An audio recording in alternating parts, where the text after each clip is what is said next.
Here to recognize our resident pharmacist, the gentleman from Georgia, Mr. Carter, for his 5 minutes of questioning. Thank you very much, Madam Chair. And let me clean up a few things from the hearing today. Dr. Woodcock, we were talking earlier about vincristine and about the fact there's just been a shortage because Teva stopped manufacturing. Teva was only manufacturing 3%, and Pfizer was notified that they were going to stop the production of it. Yet we still ended up with a shortage that reached to the level where I was getting phone calls in my office, reached to congressional level. How could a drug that the company's only providing 3% of the market share, how could that have happened? That wasn't the cause. All right, Pfizer became the single source and developed a problem with finished dosage for manufacturing, and they stocked out. They were not able to make this to supply. So it was just coincidence that both of those things happened at the same time. Right. Well, Teva notified us properly that they were going off the U.S. market and gave us the advance notification that Congress asked for. So we knew that was happening. That was known.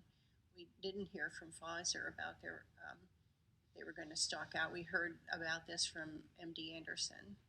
Okay, let me get into some other stuff here. First of all, I want to talk about compounded drugs and how they factor into this issue as well. We've been talking about finished manufactured drugs, but what about bulk API products and that a compounder here in America may purchase?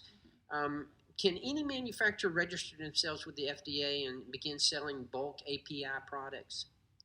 Well, we feel that we'd like to talk to you about this because we feel there's there's sort of a loophole here. Yeah. You have to register, but you can ship the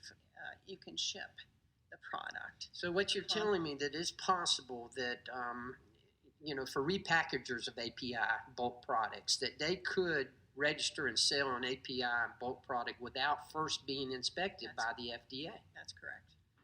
Wow, we need to fix that. We need to fix it because essentially would it be possible for a repackager to sell into the supply chain and to then go out of business without ever being inspected by the FDA?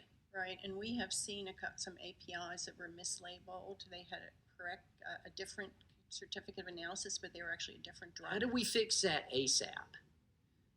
That would probably the fastest way would be Congress to get involved.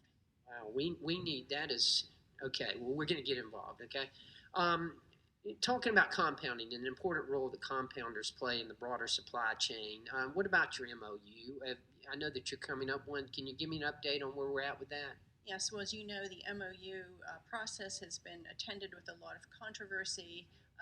We recently had a corporate agreement with NABP, and we were able to provide them funding because much of the concerns of the states were about how are we going to do this reporting to FDA, right, and so forth. So what we'd like is if they can report to NABP, which is something they do already, and that if we can make a system that is very easy and seamless to use, so there wouldn't be a lot of paperwork making IT systems, and we hope that will then make states, once that is apparent to them, happy to sign on to the MOU. Okay, because your intention and your hope is that all states are going to sign on to it. Absolutely. Do you expect that to happen?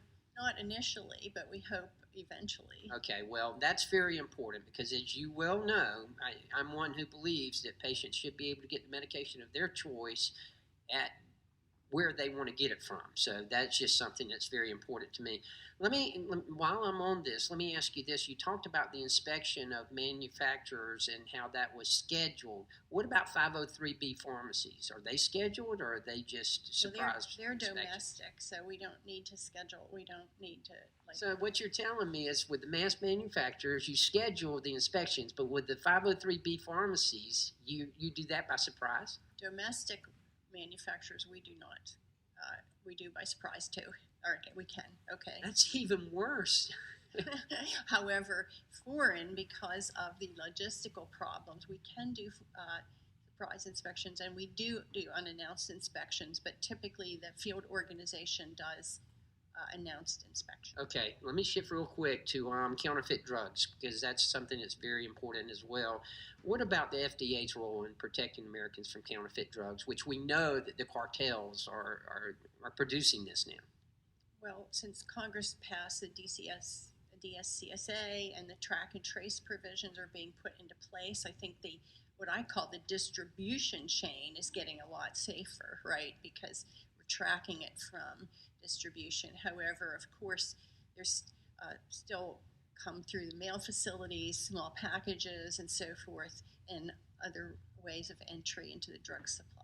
Madam Chair, if you'll indulge me for just another second, this committee is working on prescription drug pricing, and one of the things that has come about during this discussion has been the reimportation of drugs. Mm-hmm. Does that concern you when we're talking about counterfeit drugs?